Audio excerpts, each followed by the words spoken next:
June 6, 1944. Normandy, France. 7:49 a.m. The steel ramps of the landing craft crash into the freezing water of the English Channel. Before the first Canadian soldier can even reach the sand, machine gun bullets begin tearing across the beach.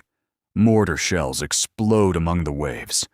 Men carrying more than 30 kilograms of equipment stumble into chest-deep water as smoke and chaos swallow the coastline. Some are killed before they ever fire a shot. Others push forward through obstacles, mines, and barbed wire, without knowing if the man beside them is still alive. The beach before them is called Juno.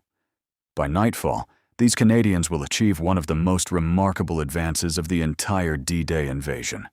They will push farther inland than almost any other Allied force. The question is, how did they succeed where so many expected them to fail? To understand their success, you have to understand what awaited them on the beaches of Normandy. Hitler had spent years transforming the French coastline into what he believed was an impenetrable fortress. Massive concrete bunkers overlooked every approach.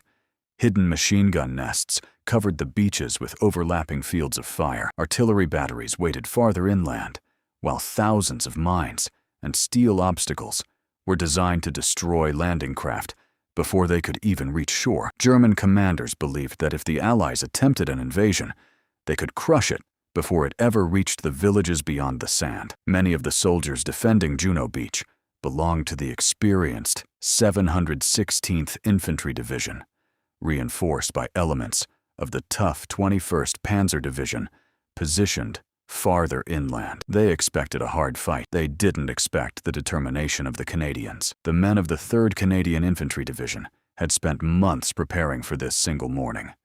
Along the coast of Britain, they rehearsed beach assaults again and again, using full-scale mock-ups of the Normandy shoreline. Engineers practiced clearing mines and obstacles under simulated enemy fire. Infantry trained alongside tanks, artillery, and naval forces, until every movement became instinct. Officers encouraged junior commanders to make independent decisions whenever communication failed, because they knew the battlefield would quickly descend into confusion. Unlike many armies that depended entirely on orders from headquarters, Canadian platoons were expected to adapt, improvise, and keep moving regardless of what happened around them. Pause for a second.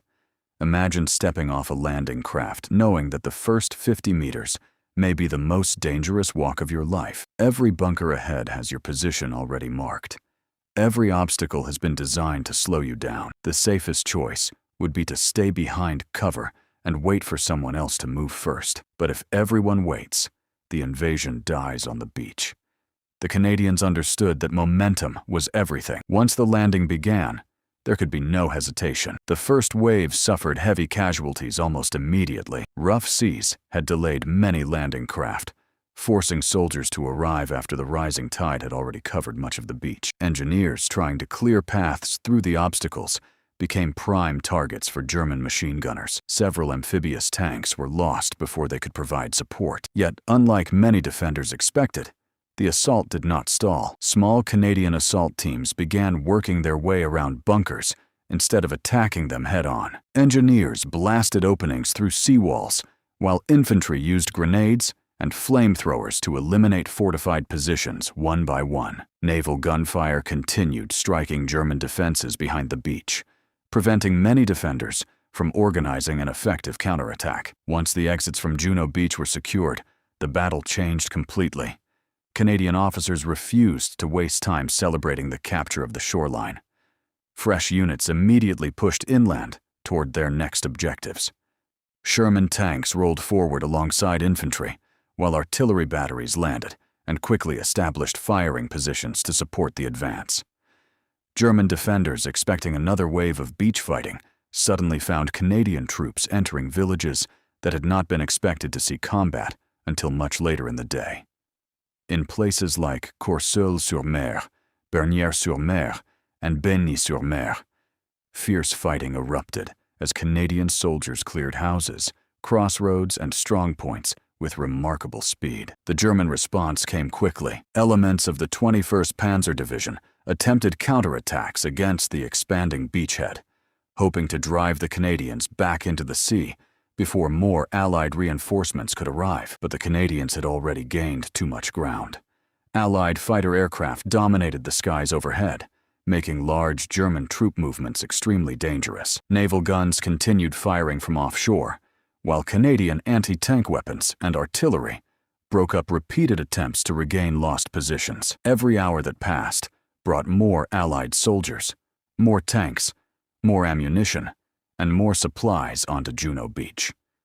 The narrow window Germany needed to destroy the invasion was rapidly closing. By nightfall, nearly 14,000 Canadian soldiers had landed successfully. They had secured Juno Beach, linked up with British forces on one flank, and advanced farther inland than almost any other Allied formation on D-Day. Although they had not reached every planned objective, they had accomplished something extraordinary against determined German resistance. More than 1,000 Canadians had been killed, wounded, or captured during the day's fighting, but their sacrifice had helped establish the foothold that would eventually lead to the liberation of Western Europe. The success of the Canadian Army on D-Day was not the result of luck, easier opposition, or overwhelming numbers. It came from relentless training, disciplined leadership, effective cooperation between infantry, engineers, armor, artillery, and naval forces, and the determination of ordinary soldiers who refused to stop moving even under devastating fire. German commanders had expected the beaches to become the Allies' graveyard. Instead, Juno became one of the greatest examples of courage and professionalism displayed anywhere during Operation Overlord. History often remembers Omaha Beach because of its terrible losses, but Juno Beach deserves to be remembered for something equally important. It proved that preparation, adaptability, and determination could overcome even the strongest coastal defenses. The Canadian soldiers who stormed those beaches did far more than capture a stretch of sand. They helped open the road that would eventually lead the Allied armies all the way to Berlin and bring Hitler's Third Reich to its final defeat.